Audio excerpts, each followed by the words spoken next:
Ek moet sê, ek is baie opgewonde en dankbaar om hierdie volgende reeks met jou te deel. Ek het nog altyd daarna uitgesien om met jou te praat oor Lukas 15, om veral die gedeelte wat deur die jare bekend staan as die verlore seun.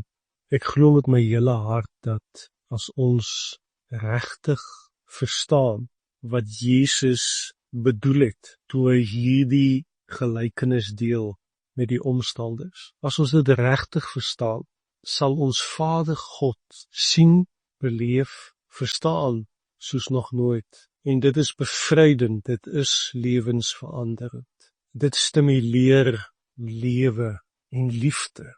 Ja, liefde vir Vader God, maar ook liefde vir ons medemens.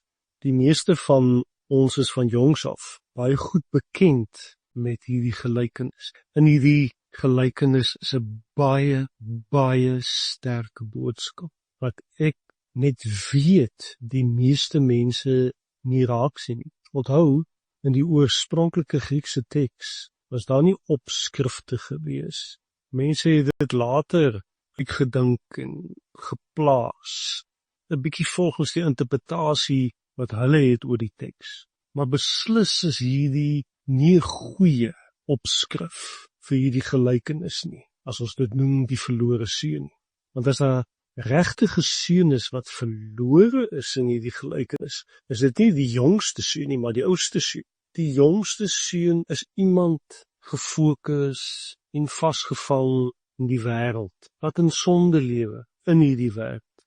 Maar die oudste seun is weer 'n voorbeeld van die godsdienstige mens, wat al die regte en mooi en heilige dinge doen, maar in die hart ver van die Vader af is.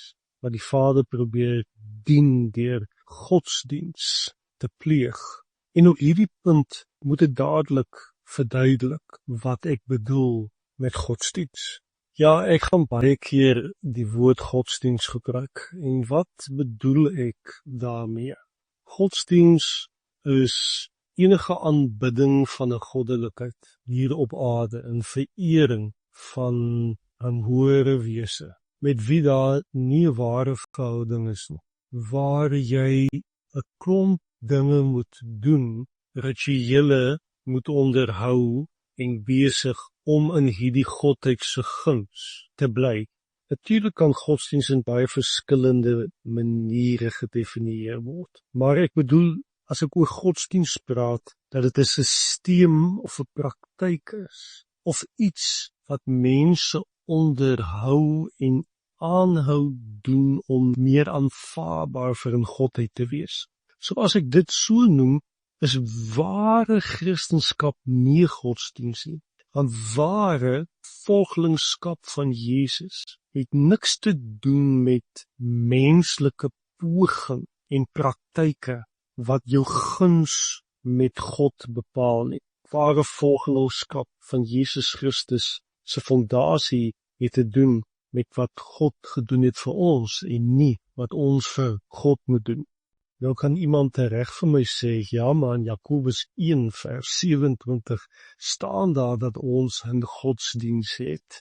Wat bedoel jy dan nou met as jy praat van godsdiens, wat ook voorkom in die Christendom? En dit is juis hieroor waarna ek in hierdie reeks baie gaan verwys.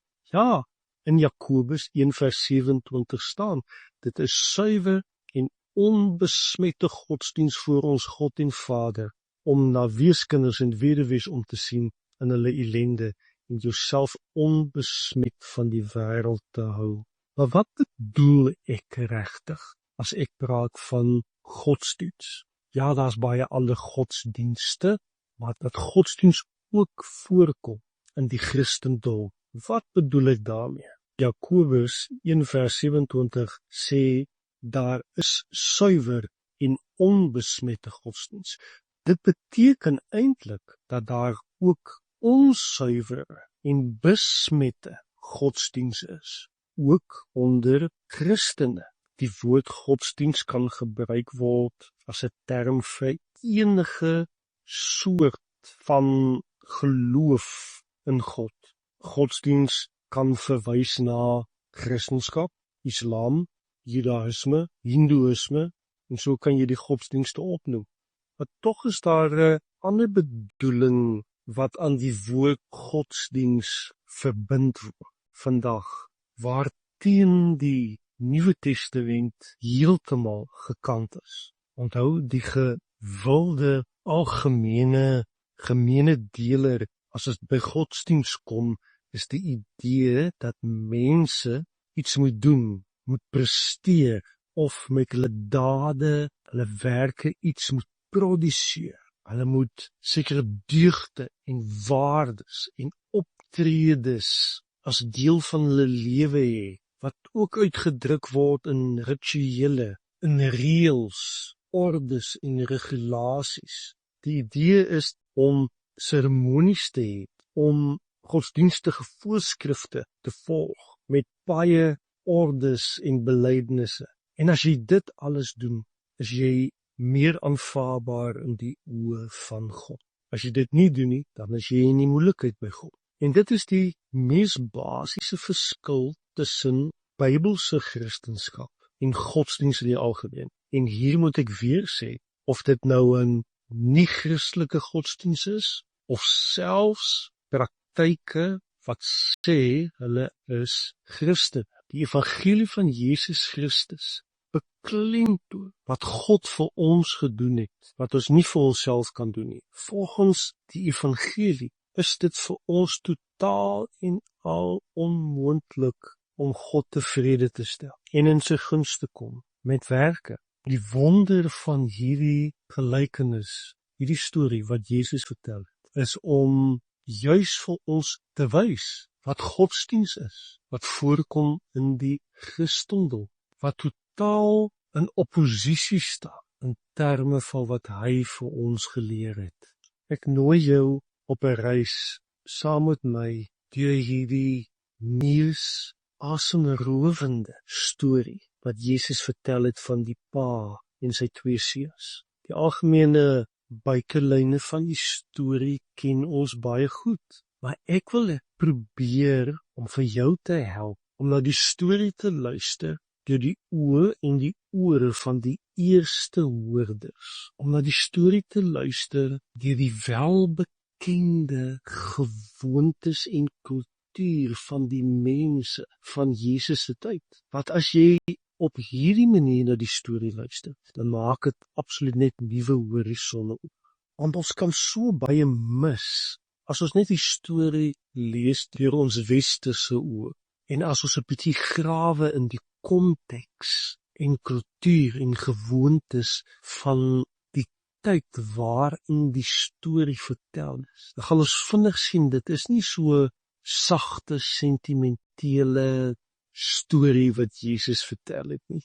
Jesus is besig om sy Vader te openbaar. Hy is besig om 'n God wat liefde is, te skets, in kontras met 'n valse God, wat baie keer aanbid word, wat aanklag en oordeel. Jesus spreek dit sterk aan in hierdie storie. Sou 'n mens kon sê dat hierdie gelykenis 'n tipe oorlogskreet is van die prins van vrede. Want Jesus is hier besig om vir die klomp godsdienstige leiers en alles wat hulle vir die mense leer vas te vat en hulle te ontmask as 'n godsdienstsysteem wat die algemene mensdom in 'n tronk hou van vrees en oordeel. Daarom vertel Jesus hierdie storie, want hy wil hê hulle, nee, ek en jy moet vry wees. Dis waarvoor Jesus gekom het. En daarom wil ek jou vra dat jy die hand van die Heilige Gees sal vat en saam met my sal reis in die mees radikale storie wat Jesus ooit vertel het. Dis hoekom ek so opgewonde is om dit met jou te deel. Lukas 15 begin as volg. Al die tollenaars en die sondaars het dikwels nader gekom om na hom te luister. Die fariseërs en die skrifkenners het onder mekaar gemor. Hierdie man ontvang sondaars en eet saam met hulle. Hierdie verse wat ek nou net gelees het, ek wil hê jy moet 'n prentjie sien. Hier is 'n geselligheid, 'n partytjie as jy wil. Daar is gelag, daar word lekker gesels en geskets. Die meeste van die gaste hier is uit die hoë klas van die samelewing. Hulle is bo middelklas wat hulle inkomste aanbetref. En hulle kom uit die streek Galilea uit. Almal teenwoordig se aandag was gefestig op hierdie jong rabbi wat eintlik die gesprek gelei het aan die tafel. Hy word genoem Jesus en hy is 'n klipwerker, profeet uit een van hierdie klein dorpies rondom hierdie see van Galilea. Meeste van die keer het hierdie etes plaasgevind in 'n oop ruimte tussen geboue en so het daar ook nuuskierige mense in die omgewing nader gestaan om te hoor wat alles gesê word. Want hierdie man aan die woord is baie interessant. Deel van die skare teenwoordig is ook plaaslike godsdienstige leiers. Sommige van hulle het selfs dalk van ver soos Jerusalem afgekom om ondersoek te kom instel oor hierdie Jesus waarvan hulle hoor wat sulke kontroversiële dinge onderrig. Hierdie godsdienstige leiers was lede van 'n eintlik ekstreme godsdienstige groep binne die Judaïsme. En hulle is genoem die Fariseërs. Hulle was geklee in sulke lang togas, lang rokke as jy wil, en dit was meestal blou van kleur. Hulle het ook vasgewerk aan hierdie kledingstukke gehad, sulke klein boksies, waarin die verse van die Torah, die eerste 5 boeke van die Bybel, die wet van Moses in was. Hierdie boksies het hulle gedra op hulle regterarm en selfs op hulle voorkop. Maar hulle aandag was sterk gefokus op Jesus. En ek wil hê jy moet die prentjie sien. Hulle gesigte het getrek van afkeer en kwaad. Onder mekaar het hulle gefluister en hulle teenkanting van dit wat hulle hoor weergegee het. En dit was van so 'n aard dat die mense wat rondom die tafel gesit het, dit gehoor het. Hulle was so ontsteld, hulle kon nie dit saggies vir hulle self hou nie. Hy eet saam met tollenaars en saam met sondaars. Dit kon hulle net nie inhou nie. Die mense aan die tafel was baie goed geklee en hulle was tollenaars. En selfs saam met hulle was daar ander karakters wat verdagte reputasies gehad het. Tollenaars was Jode wat hulle eie mense verraai het, wat hulle geloof verlaat het en hulle siele as dit ware verkoop het aan die Romeine, wat op hierdie stadium vir Israel hierdie gebied geannekteer het. Die Romeine het hierdie mense, hierdie tollenaars, aangestel, omdat hulle eie mense ken. Hulle het die mense in die dorp is intiem geken, geweet wat hulle doen, en daarom kon hulle uit hulle belasting uittap vir die vreemdelinge, wat hierdie gebied kon oorneem het, naamlik die Romeine. Hierdie belasting was ewig, en die tollenaars het nog 'n persentasie bygesit met die invordering van die belasting om vir hulle self te vergoed. Nog ietsie ekstra saam met hulle salaris wat hulle gekry het van Rome. So, elke Jood en veral die Fariseërs spesifiek het tollenaars gehaat. Dit was so erg dat elke Sabbat binne in die sinagoge, terwyl hulle daar Torah lees, daar met mekaar redekavel, is die name van die plaaslike tollenaars hardop uitgelees en het die mense verklaar dat hulle die mees verwerplike wesens is wat bestaan, wat nooit ooit vergewe sal kan word. Fariseërs en gewone Jode het baie maal gespoeg op tollenaars in die straat en ook verklaar dat hulle God se grootste vyand is, dat hulle onrein is, dat hulle self slegter is as die heidene. Hulle was verraaiers. Hulle het hulle self vrywillig vereenselwig met die heidene en hulle het getrap op die mees kosbare besitting van die Joodse mense, naamlik die verbondsverhouding met die ware God. So hulle was totaal en al veroordeel gewees. Hulle het die waarheid geken, maar hulle het daarvan af weggeloop. Hulle het die openbaring wat God gegee het aan die Joodse volk deur Abraham vertrap. Hulle het Moses nie geëer. Die tollenaars, terwyl hulle die rykste mense in die dorpies was hulle verskriklik alleen. Hulle was verwerk deur die samelewing, gehaat deur ander. Hulle het geworstel met hulle eie selfhaat oor wat hulle eintlik gedoen het, hulle eie donkerte, want hulle het geweet, hulle is verraaiers. Hulle het geweet, hulle het hulle self verkoop vir geld.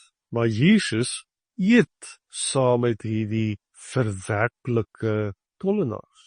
Dit was nie die eerste keer, al 'n paar keer het hy dit gedoen hier in Galilea. Jesus het dit nie eens weggesteek nie. Hy sit in 'n openbare plek vir almal om dit te sien. Hy sit by hulle aan tafel en hy eet brood met hierdie onrein patriargale honde, wie almal geweet het, deur God verwerp is.